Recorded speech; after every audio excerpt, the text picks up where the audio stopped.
In today's video, I'm going to teach you how to choose triggers in ClickUp automations. ClickUp is a powerful productivity tool that helps you organize your tasks, projects, and workflows all in one place. Automations in ClickUp allow you to streamline your processes and save time by letting the platform handle repetitive actions for you. Whether you're a beginner or looking to refine your skills with automations, this tutorial will guide you step by step through setting up triggers so you can ensure your workflows run smoothly and efficiently. Let's get started. First, open your browser and navigate to www.clickup.com. Once you're there, log into your ClickUp account using your email or whichever social sign-in option you prefer. If you're new to ClickUp and don't have an account yet, you can use the link in the description to sign up and follow along. Now that you're logged in, take a moment to verify that you're in the correct workspace. This is important because automations are created and managed within specific workspaces in ClickUp. You'll want to make sure you're working in the right one to avoid any confusion later. Next, look over at the space list in the left-hand sidebar. This list displays all the spaces within your workspace. Think of spaces as containers for your projects or teams. Take a moment to review this list and decide where you want your automation to run. Once you've identified the right space or project, click into it. This step is crucial because automations are scoped to the specific space you choose. Double-check that you're in the correct location to ensure everything is set up properly. Now locate the Automate button in the top right corner of your screen. It might look like a small gear icon or say Automate. Click on it to open the automation builder.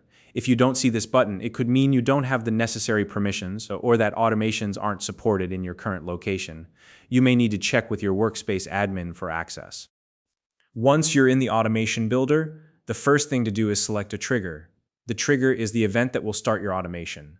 For example, you might want an automation to run when a task changes status, when a due date is updated, or when a new subtask is created. Now, you'll need to choose whether your trigger should watch a task, a subtask, or both. Let me break this down for you.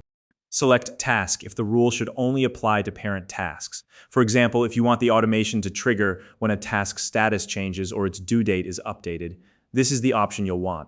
Select Subtask if you need the rule to apply strictly to subtasks.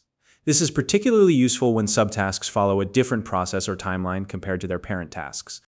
Finally, select Task or Subtask if you want the trigger to work across both levels. This option is great for ensuring consistency and reducing the amount of rule duplication you might otherwise need. Here's a quick guideline to help you decide. Use Task when workflows for parent tasks and subtasks are significantly different. Use Subtask when you need more granular control over specific steps. And use Task or Subtask when you want broad coverage with minimal maintenance. Once you've chosen your trigger, the last step is to name your automation. Be clear and descriptive with your naming so that it's easy to understand its purpose and scope at a glance. A well-named automation will save you time later, especially if you end up managing multiple automations within your workspace. And there you have it. You've successfully set the foundation for creating automations with the right triggers in ClickUp.